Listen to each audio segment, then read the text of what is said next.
Bismillahirrahmanirrahim. We begin with Allah's blessed name. We praise Him and we glorify Him, as He ought to be praised and glorified. And we pray for peace and for blessings on all His noble messengers, and in particular on the last of them all, the blessed Prophet Muhammad sallallahu ta'ala alayhi wa sallam. This is our second class on our subject of Surah al-Kahf and the modern age. If there was anyone who was not here last Thursday, could you put your hands up? Let me see how many. All right. The substance of the lecture is to be found in that handout that you have, so you've not missed anything much. The Prophet ﷺ told us two things about Surah al-Kahf. What is the first of the two? You were here last week. No, you get away. All right. He said, you remember. Don't look at the paper now. Anyone? Yes.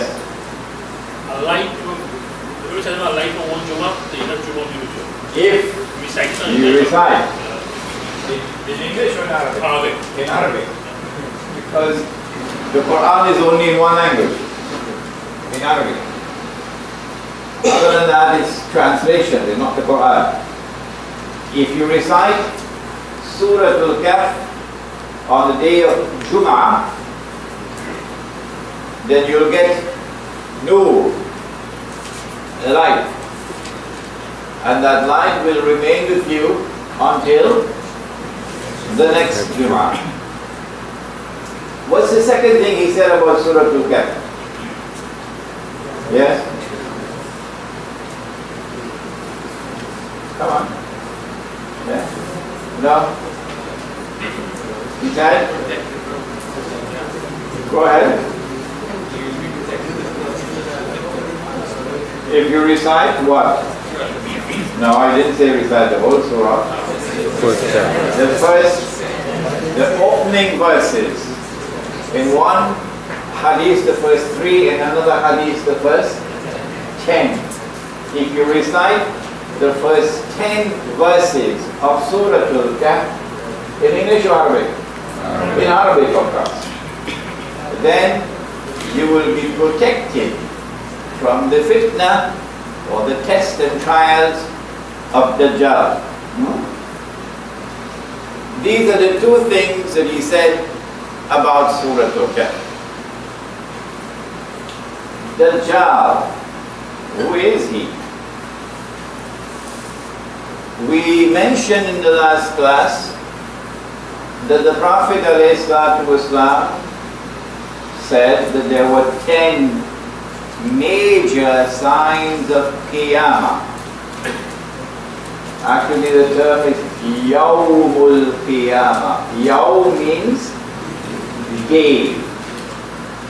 Qiyamah means the day of the great conflagration, the great transformation, the end of the world. But day over here, does it stand for 24 hours? No. Huh? No. Not at all. In one part of the Quran, Allah says that a day with Him is like 50,000 years of your counting. In another place in the Quran, He says that a day with Him is like 1,000 years of your counting. In other places in the Quran, 300 years, 100 years. So the day of Qiyamah is not 24 hours.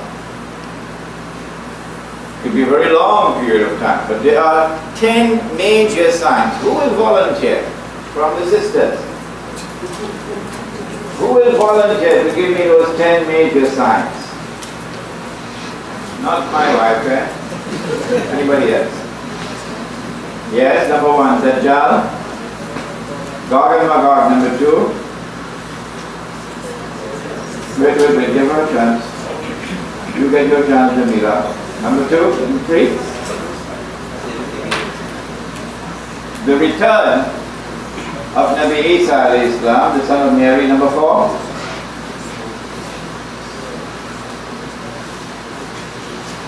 Alright, someone else to help her. Number 4. Pardon me? Smoke, dukhan, correct. Number 5. Dabbatul ard, the creature or the beast of the earth. Number 6. Were you reading from the book now? I don't want you to read from the book. Number 1. Dajjal, who is known as al-Masih al-Dajjal, Dajjal, the false Messiah. Number 2. Gog and Magog, or Ya'juj and Ma'juj. Number 3. The return of the son of Mary, the son of Mary. He didn't say Jesus. He said something more than that. He said the son of Mary is coming back. Mirza Ghulam Ahmad is the son of a Punjabi woman. Number 4, Dukhan, smoke. Number 5, Dabbatul ard, a creature, a beast of the earth. Number 6, that the sun would rise from the west. Number 7, 8, and 9. 3 movements of the, don't look in your books now. This is the revision part. 3 movements of the earth, 3 landslides, the earth opening and swallowing what it swallows. 1 in the east, 1 in the west, and the 3rd one in Arabia. Number 10. Fire. The one that the State Department doesn't like at all. Fire. That a fire would come out of Yemen and would drive people to their place of assembly, which is Arafat, where the assembly just took place for Hajj. These are the 10 major signs of the Qiyamah. In addition to these 10 major signs, we mentioned that the Prophet ﷺ spoke of numerous minor signs. This is a revision of what we had on the last day. Now, in this class we are going to make an effort to study the Book of Allah. How has the Book of Allah been studied? What are the approaches, what are the methods which have been employed for the study of the Book of Allah? They are basically 4. The first may be described as the traditional method, in which you turn to the ahadith, plural of hadith. What did the Prophet say, alayhi salatu wasalam, about a particular verse of the Quran? Then secondly, what were the historical circumstances on the occasion of the revelation of a particular verse? This is called asbab, plural of sabab, asbabun nuzul, or the historical circumstances. Tabbat yada abi lahabin wa tab. Everybody knows when that came down. Huh? Everybody knows when that came down. The Prophet ﷺ had gone up the mountain, and the people had all come when he called, and then he proclaimed the worship of one God, and then Abu Lahab opened his mouth and vilified the messenger of Allah, and then came down this verse. So, asbabul tanzil, the historical circumstances pertaining to the occasion of a revelation. Number 3, sometimes we have a statement an explanation which comes from the early Muslims. Over here.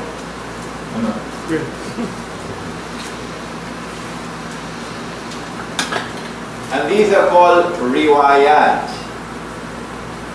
The Umar radiallahu ta'ala anhu said so. Or Abdullah ibn Umar radiallahu ta'ala anhuma said riwayat. Plural of riwayah. So the traditional approach to the study of the Quran depends upon these three sources. And the normal method is that you go verse by verse.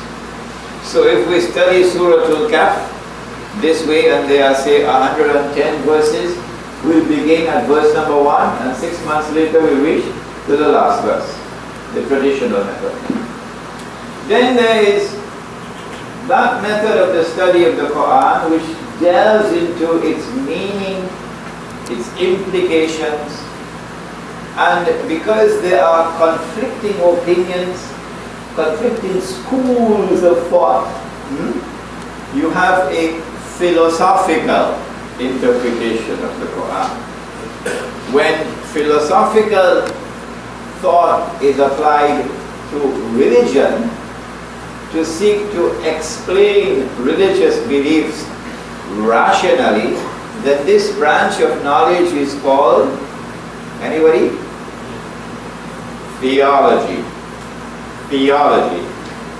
When you seek to employ rational means of explaining, justifying, defending religious beliefs, that branch of knowledge is called theology. So we have this approach to the study of the Quran, which is theological and philosophical, and it is something which is important. And then there are those who excel. They are experts in language, in the meaning of words, in the literary construction of words, in the grammatical construction of words. And sometimes a verse of the Quran requires that you pay attention to its literary construction. You pay careful attention to its grammar.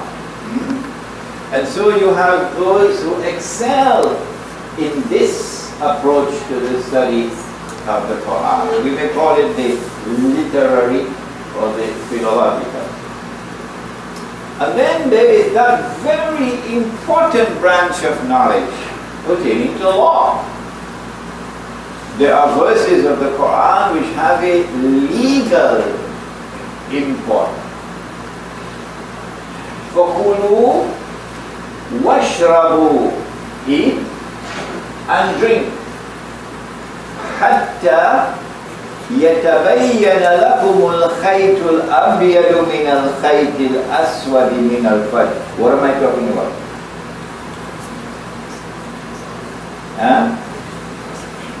Eat and drink until the white thread is distinct from the black thread at dawn. ثُمَّ أَتِمُّ الصِّيَامَ إِلَى اللَّيْلِ. Now you will begin the fast and you will continue fasting until the night comes. So we need to establish this as law. What is the legal commencement of the fast? What is the legal time of the end of the fast? And so you have a method of the study of the Quran which concentrates on verses of the Quran which have legal implication. And this is a very important branch of knowledge. Many times, a method of study of the Quran will not confine itself to only one of these, but then you have a bit of this and a bit of that combining together in one study of the Quran. That's going to be our method in this class, inshallah.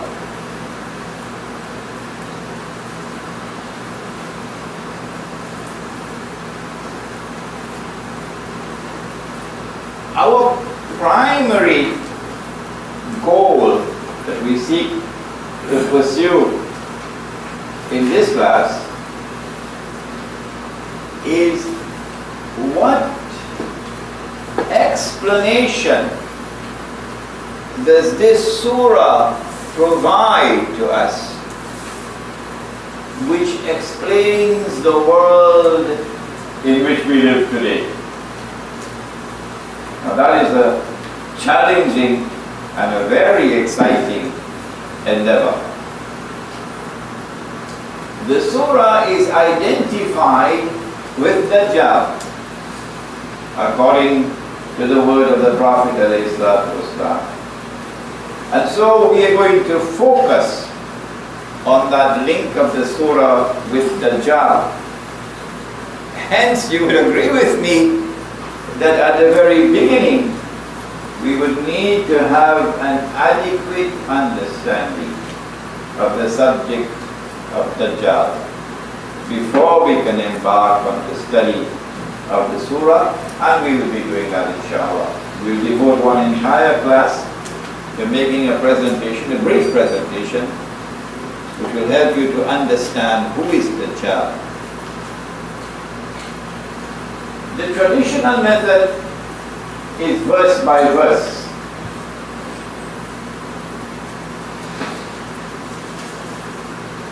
Our method is going to be different. My teacher of blessed memory, Maulana Fadlur Rahman Ansari, he taught a very important lesson.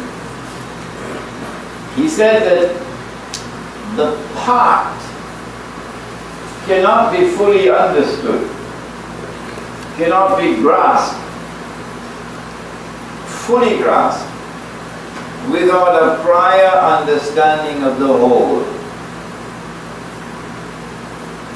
When you discover the thread which binds the parts together, to bring them together as a harmonious whole, when you discover that thread, he calls it the system of meaning, the thread. Then he says, you can now turn to the part to seek to fully grasp and understand the part. So he warned us, his students, do not make the mistake of ever taking any verse of the Quran in isolation and attempting to extract its meaning and believe that you have fully comprehended and grasped that verse. Don't make that mistake. A warning to his students. Similarly, he warned, don't take any hadith in isolation and do the same thing. You will never grasp the totality of the hadith. Rather, he said, take all the verses pertaining to a particular subject. Take all the hadith. Take all the riwayat. Bring them together. Attempt to discover the thread which binds them together as a meaningful whole. And when you discover that system of meaning, then apply yourself to the study, the serious study of the path. You will see how important is this methodology given by Maulana when we come to the study of one part of Surah al-Kahf that deals with God and Magar. Remember, remind me, you will see how important it is.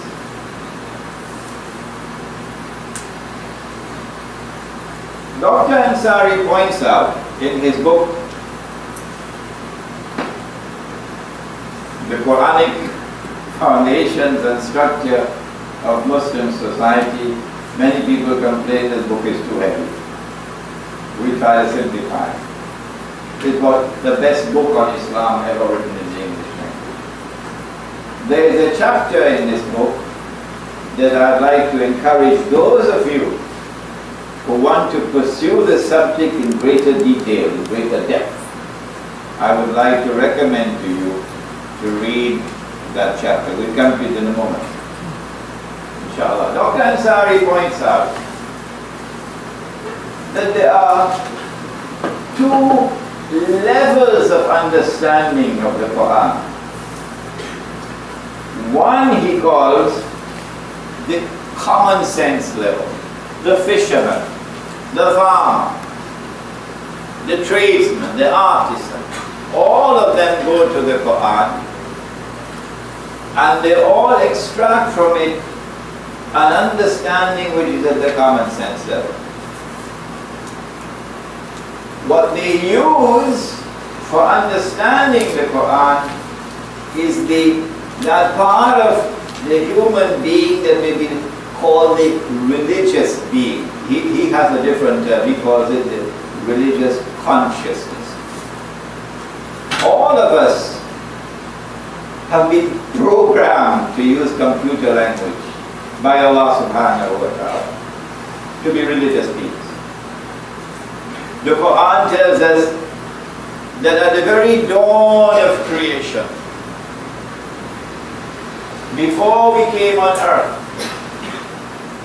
Allah subhanahu wa ta'ala addressed all human beings and He asked them, Alastu bi rabbikum?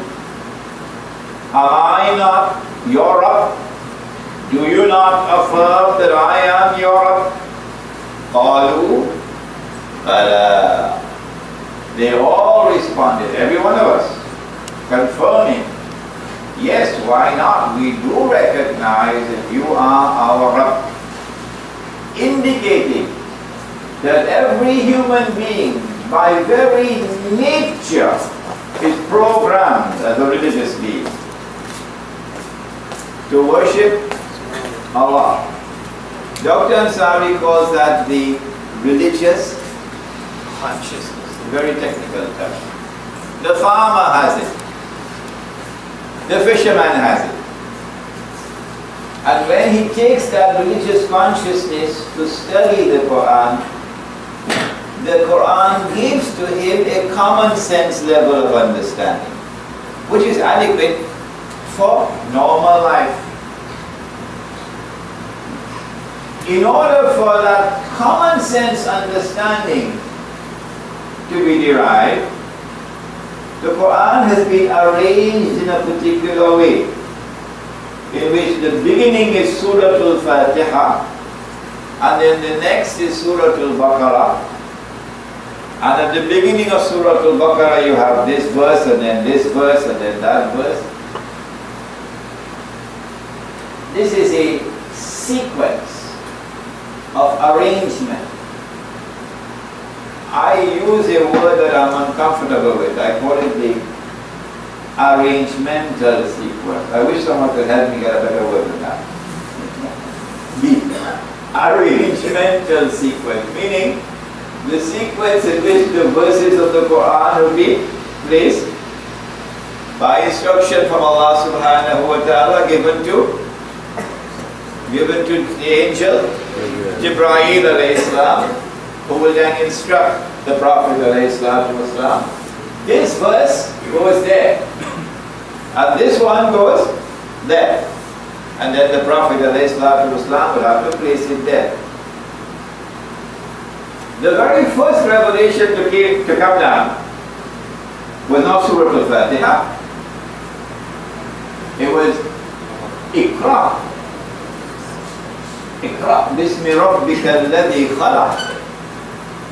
But Jibreel alayhi salam ordered that it be placed in the last portion of the Quran, not in the beginning. The very last revelation to come down was which one? Huh? Huh? Al-yawm akmaltu lakum dinakum wa atmamtu alaykum ni'mati وَرَضِيتُ لَكُمُ الْإِسْلَامَ دِينًا. Imam says this is the last revelation. This day have I perfected for you your deed, your way of life.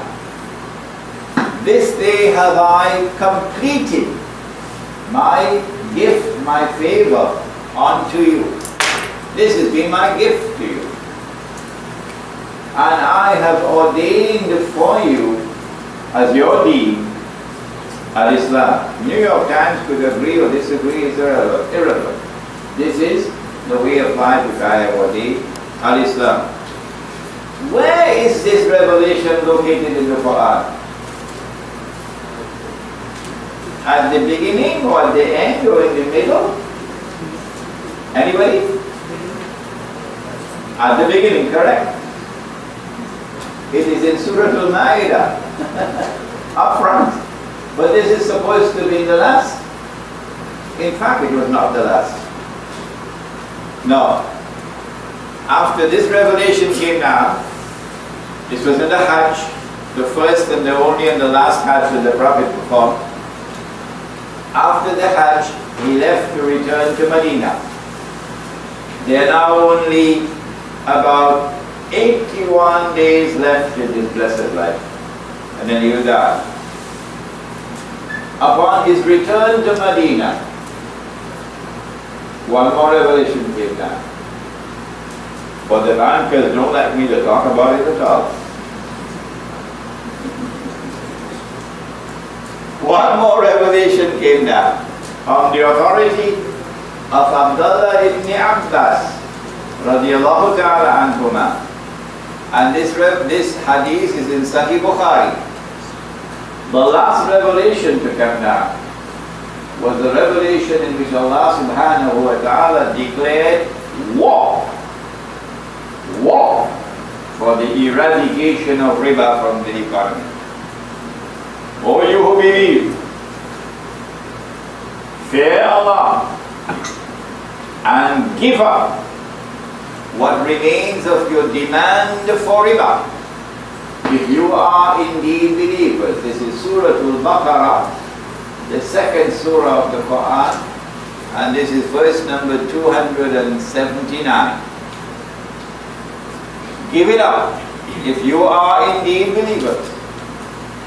If you don't do that, then take notice of a declaration of war from Allah and from His Messenger. If you give up your demand for riba, then you are entitled to the return of the principal sum that you had lent on interest until the end. This is the last revelation.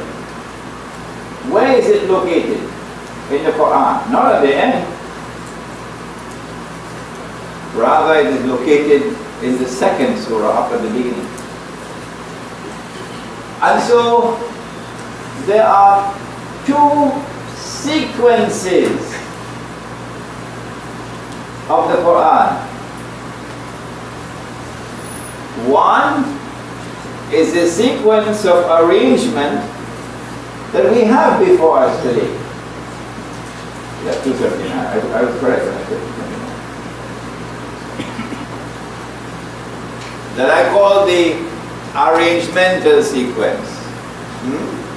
In which Surah Al-Fatiha comes first, and then Surah Al-Baqarah, and then after Surah Al-Baqarah is what? Ali Imran, and then An-Nisa, and then Al-Ma'idah, and then Al-An'am, and then Al-A'raf, and then Al-Anfal, and then Tawbah, and then Yunus. Okay, this is the arrangemental sequence. The fisherman, the farmer, the teenage boy going to the Quran, using only the religious consciousness that Allah has given to him, studies the Quran verse by verse, and gets from the Quran a common sense understanding and guidance adequate. But this is not, Dr. Ansari points out, this is not the only sequence of the Quran. The Quran tells us that the whole Quran came down on Laylatul Qadr. Came down from the preserved tablet, came down to the lowest heaven, the sama al-dunya. And then from the lowest heaven, Allah subhanahu wa ta'ala will instruct Jibreel alayhi salam to bring down this revelation and then bring down that revelation. And so in addition to the, let's use that clumsy phrase one more time, in addition to the arrangemental sequence, we also have another sequence. Dr. Ansari calls it the chronological, meaning which one came down first? Iqra bismi rabbika alladhi khalaq. Which one came down after that? Which one came down after that? When did this one come down? Or why did it come down at this time? Example. The whole Quran came down on Laylatul Qadr. The Prophet ﷺ is 40 years of age. The whole Quran is there in the sama al-dunya. In that Quran out there in the sama al-dunya there is this verse. شهر رمضان الذي أنزل فيه القرآن فمن شهد منكم الشهر فليصم. That you must fast in Ramadan. It's there waiting to come down. 13 years in Mecca. Did Allah send it down? No. We never fasted Ramadan in Mecca. Why not? Is there a reason why Allah subhanahu wa ta'ala has kept us waiting for the fast of Ramadan? Then we make the hijrah and we are now in Medina. Will He send it down now? No. No. When we arrive in Medina, we meet a large and influential community of Jews in Medina. And they are fasting in accordance with their book, the Torah. And their fast was from sunset to sunset. No food, no drink, and you couldn't go to your wives. And we fasted with the Jews on the days when they fasted, and in accordance with the law of fasting in the Torah, we did that for 17 months. And so fast of Ramadan is still waiting to come down. It hasn't come down as yet. It is only after the Jews had rejected Nabi Muhammad alayhi salatu wasalam, rejected the Quran, and made manifest that rejection in their conspiracy to now kill the Prophet alayhi salatu wasalam, destroy Islam. Only at this moment in time did Allah subhanahu wa ta'ala send it down. Dr. Ansari will argue, this is not by accident. There are certain implications in a revelation coming down at this time rather than at another time. And so the chronological sequence, I'm afraid these are big words, but this is the words that Dr. Ansari uses. The chronological sequence of the revelation of the Quran is even more important when you want to dig deeper than a mere common sense level understanding. That second level of understanding he calls the probe level, P-R-O-B-E. One is the common sense level for the farmer, the fisherman and the youngster, everybody. For the common sense level of understanding, you take with you your religious consciousness that Allah gave to everybody. But Dr. Ansari says that if you want to go to the probe level, P-R-O-B-E, and seek the inner meaning, the depth meaning, why has this revelation come down now and not before? He says for that, you got to take your rational consciousness, your theoretical consciousness. That Allah has blessed you with a capacity for reason.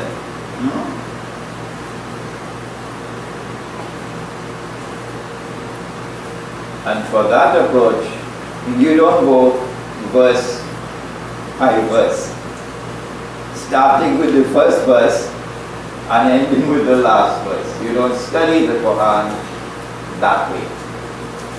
Rather, you will study the Quran now in terms of its chronological sequence and in terms of the subjects which are being explained.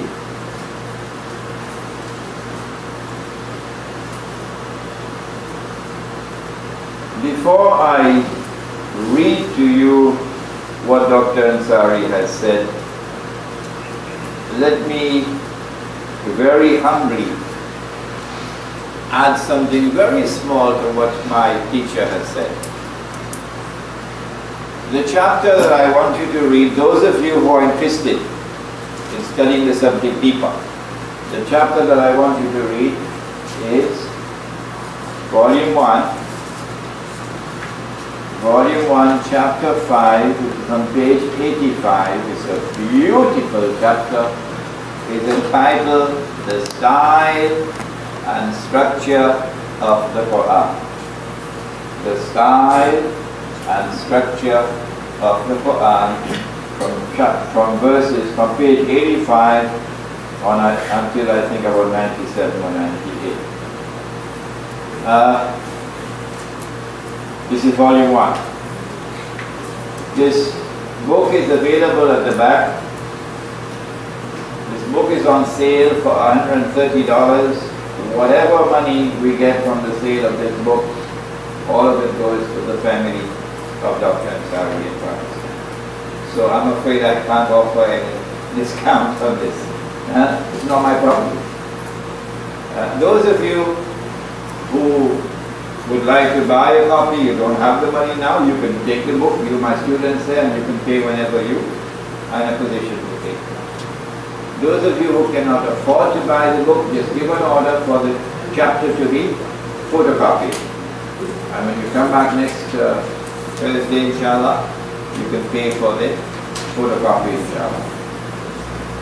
For all my other books, because you are students, we can give you a discount, inshallah. Now then, very humbly, I want to add something very small to what my teacher has said. He has said for the common sense understanding, the farmer, the fisherman, man walking on the road, you bring your religious consciousness to the study of the Quran that Allah has given to you when He created you, with which you recognize that there is a God and you turn to Him with worship. He says that for the probe level, to dig deeper, to reach the depths of the Quran, at that level you must bring to bear the theoretic consciousness, the rational consciousness, reason. You have to be able to see with the light of reason to reach the depth of the Quran.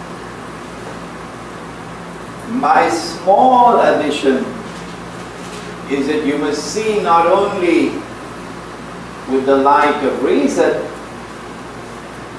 but you must also see with the light that Allah puts in the heart. Two different kinds of light. The external light with which you see for the rational consciousness, and the internal light with which the heart sees. Now, you can study the Quran at the probe level. Now listen to what he says. This is taken from page 91. Why are we approaching the study of Surah al-Kahf in the way that we are?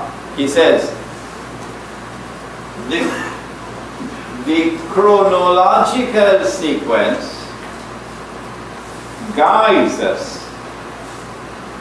not only in respect of the commencement and progress of the Holy Prophet's mission, but also about the future technique,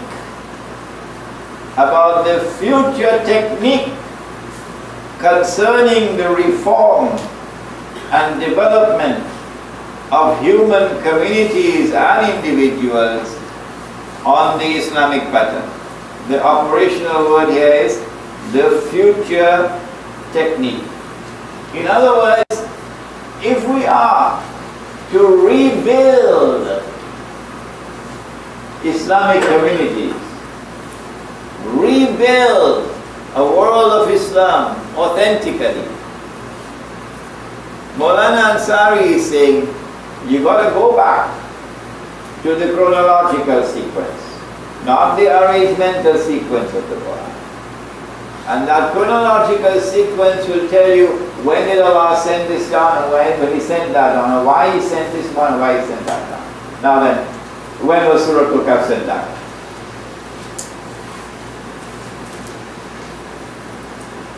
And why was Surah al-Kahf sent down? I have only 4 minutes left.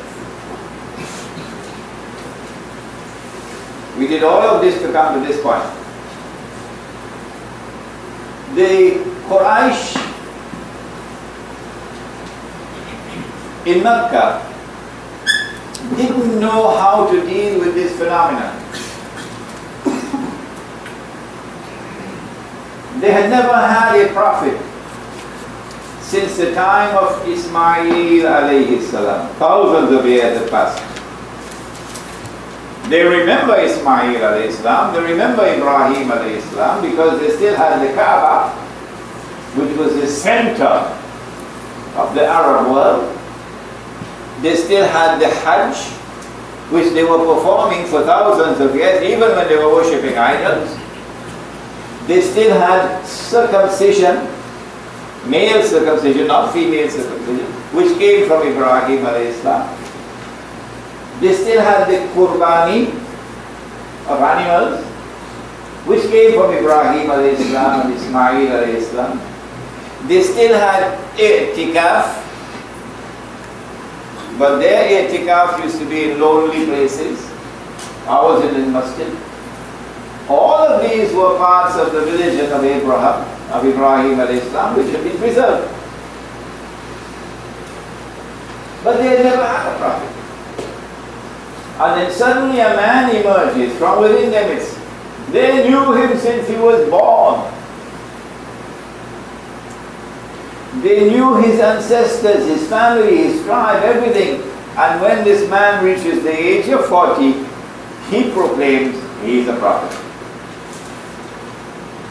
He does more than that.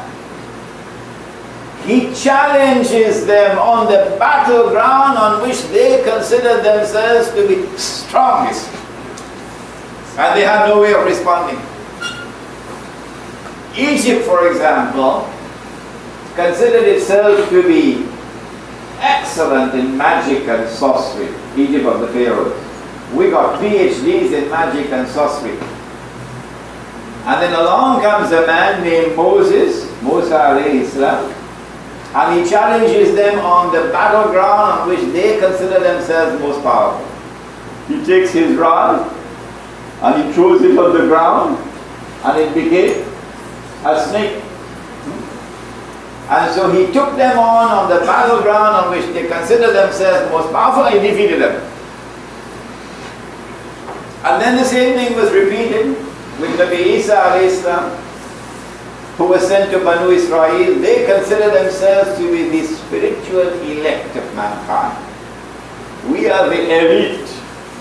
Heaven is reserved for us. We are the sons of God. Huh? We are the closest of all to Him. Miracles, that's our preserve. And along comes this boy, and they say, he's a bastard. But this boy takes them on the battleground in which they consider themselves most powerful, and he puts them to shame. He takes mud, he shapes it in the form of birds, he blows into it, and they become living birds and they fly away. Later on in life, he walks on water. He brings life to the dead. He causes the blind to see.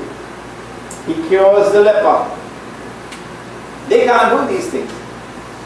So he takes them on the battleground that they consider to be their most powerful battleground, and defeats them.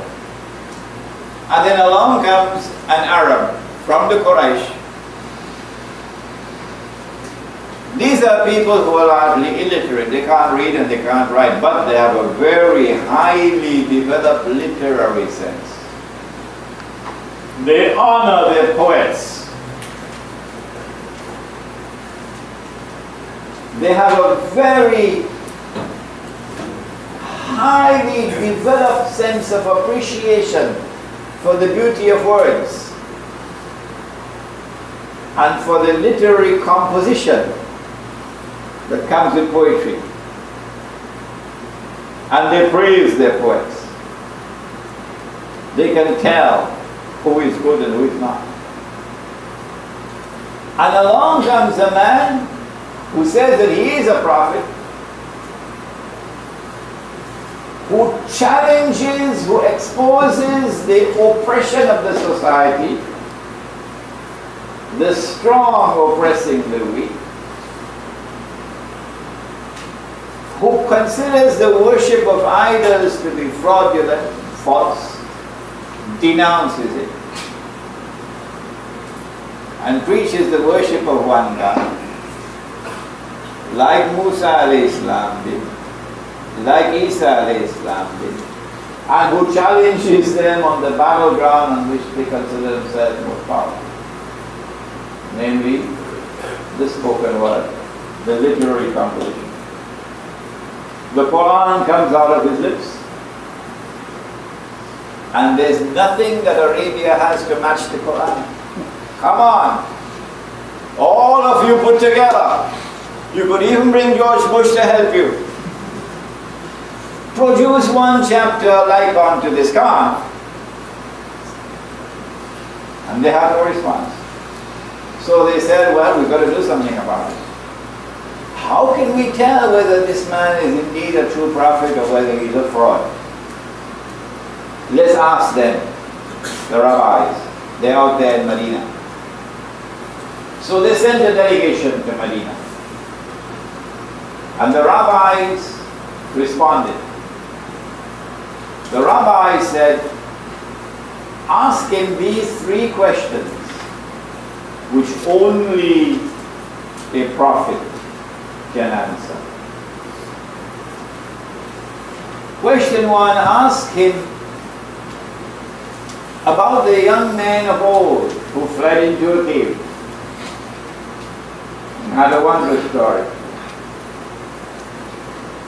Question 2, ask him about the great traveler who traveled to the 2 ends of the earth.